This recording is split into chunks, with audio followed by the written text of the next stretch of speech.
subuh. Barulah setelah itu matahari terbit dari arah barat. Nah, kata Rasulullah, saat malam panjang itulah ibadah yang terakhir manusia di muka bumi. Kenapa? Besoknya seluruh Al-Quran Allah sudah hilangkan di muka bumi. Seluruh Al-Quran. Orang ingin melihat Al-Quran, dicari, tinggal lembaran-lembaran putih saja lagi, tidak ada tulisan. Orang-orang yang hafal Al-Quran 30 juz akan hilang seluruh hafalannya. Orang yang hafal Al-Fatihah dan Qul Huwallahu Ahad sekalipun akan hilang seluruh hafalannya dari kerongkongannya. Tidak ada lagi ibadah. Tidak ada lagi amalan kecuali di hati mereka iman Allah, Allah, Allah. Setelah itu tidak ada lagi. Kaum muslimin, Rasul mengatakan matahari itu terbitnya hanya setengah hari saja, lalu tenggelam balik di tempat dia terbit tadi, yaitu sebelah barat, dan besoknya dia terbit sebelah timur seperti biasa. Tapi Allah munculkan tanda kiamat yang nomor 6. Tanda besar kiamat nomor 6, yaitu seperti dalam surat Al-Anbiya, keluarnya binatang raksasa dari dalam perut bumi sebanyak 3 kali kemunculan di tempat-tempat yang berbeda-beda. Binatang ini Allah sebutkan dalam Al-Quran dengan sebutan Dabbatul Ardi, binatang melata dari dalam perut bumi. Binatang ini berbulu tebal dan panjang, kata Rasulullah Sallallahu Alaihi Wasallam, boleh berbicara dengan bahasa manusia. Dan dia membawa tongkat Nabi Musa, cincin Nabi Sulaiman. Tongkat ini akan ditunjuknya kepada orang-orang kafir.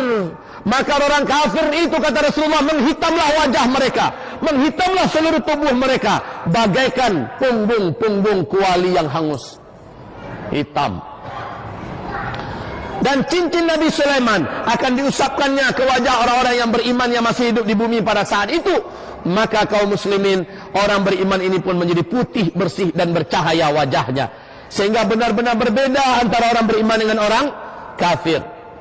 Maka setelah itu, kata Rasul, muncullah tanda besar kiamat yang nomor 7, yaitu angin lembut bertiup dari arah timur. Angin lembut bertiup dari arah timur. Angin ini sejuk, lembut. Tidak ada satupun orang yang mengenal Allah dan beriman kepada Allah di timur dan di barat, di utara dan di selatan, di seluruh permukaan bumi ini. Apakah dia tinggal dalam perut gua, apakah dia tinggal di gunung, di lembah, di pulau, di gurun Sahara, dimanapun saja ada orang beriman, angin ini akan menjemputnya, angin ini akan menyentuhnya, dan dia pun meninggal di situ. Orang beriman akan meninggal serentak di muka bumi pada saat itu. Seluruh orang yang mengenal Allah, beriman kepada Allah, apakah imannya kuat, apakah imannya sedikit, meninggal serentak. Seolah-olah binatang tadi muncul buat memberi tanda, lalu setelah putih, bersih orang beriman ini, angin itu datang menjemput kepada orang-orang yang sudah diberi tanda, dan meninggallah. Tidak ada lagi tersisa orang beriman.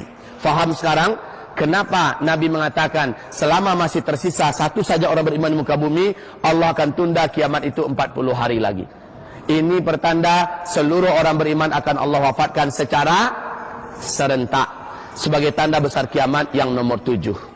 Artinya tanda besar kiamat nomor 8 tidak ada lagi orang beriman akan menyaksikan, yaitu penenggelaman bumi di sebelah timur.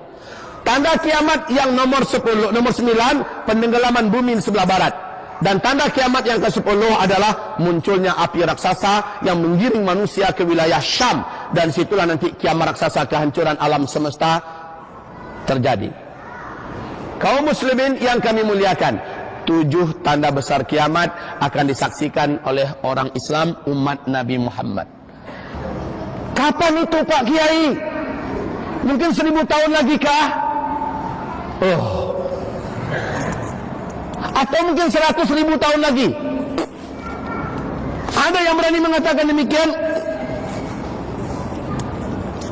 Yuk kita dengarkan sebentar hadis-hadis Nabi Muhammad SAW yang menyebutkan tentang umur umat Islam, tentang umur umat Islam ketika aku diutus oleh Allah sebagai Nabi dan Rasul, sampai wafatnya orang Islam di muka bumi ini secara serentak. Allah memberikan rentang waktu yang disediakan oleh Allah untuk umat Islam lebih dari 1400 tahun, kata Rasulullah, tapi tidak sampai 1500 tahun hitungan Hijriyah. Saya ulangi, dalam hadis-hadis yang sangat banyak, mulai dari Nabi diutus sebagai Nabi dan Rasul sampai wafatnya seluruh orang Islam serentak di muka bumi ini, ada umur umat Islam yang telah Allah bataskan, yaitu lebih 1400 tahun. Hitungan Hijriyah tidak sampai 1500 tahun. Allahumma sholli ala Muhammad. Masya Allah, kita sudah 1400 tahun berapa sekarang? Hitungan Hijriyah. Tahun Hijriyah kita sudah berapa sekarang kaum muslimin? 1435. 1435 Hijriyah. Rasul mengatakan umur umat Islam lebih 1400 tahun dan tidak sampai 1500 tahun. Kita sudah 1435 sekarang ini.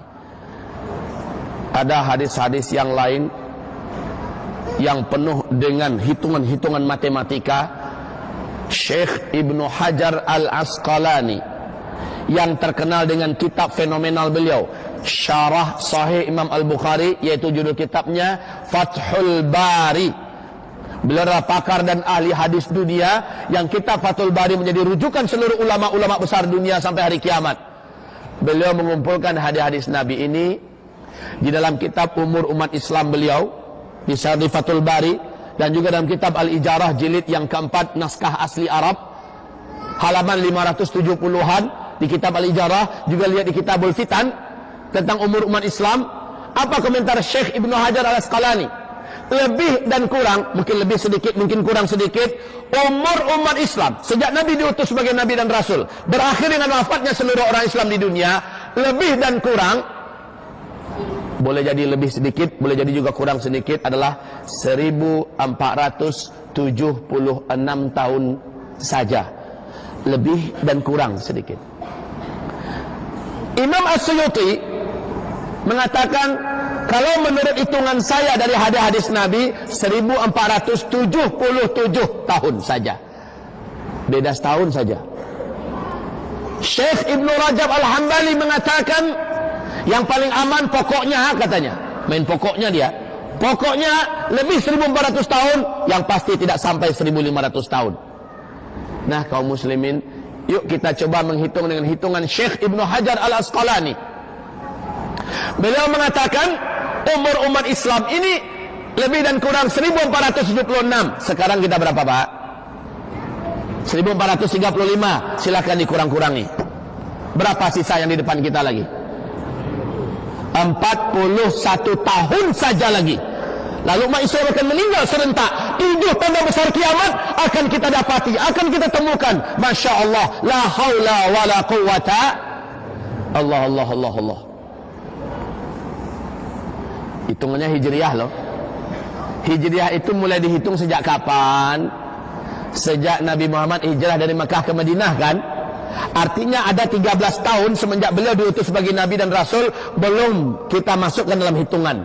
Artinya yang 41 tadi dikurangi lagi 13. Berapa? Tinggal 28 tahun lebih dan kurang ke depan. Makanya ulama-ulama besar Timur Tengah sekarang mengatakan, memperingatkan manusia semua bahwa kasus pertempuran, peperangan, pembantaian yang terjadi di Suriah hari ini adalah cikal bakal tegaknya khilafah yang terakhir di muka bumi. Karena khilafah akan tegak di Damaskus dan berjayanya nanti di Palestina, kata Rasulullah dalam hadis-hadis beliau yang sahih. Kaum muslimin yang kami muliakan, Masya Allah, kita sedang menuju akhir zaman. Pak Kiai, Ustadz, kami berat menerima dan mungkin kami tidak percaya. Ya terserah. Faman syaa falyu'min wa man syaa falyakfur. Yang mau percaya imanilah ini, yang tidak mau percaya kufurilah, tidak ada masalah. La ikraha fid din.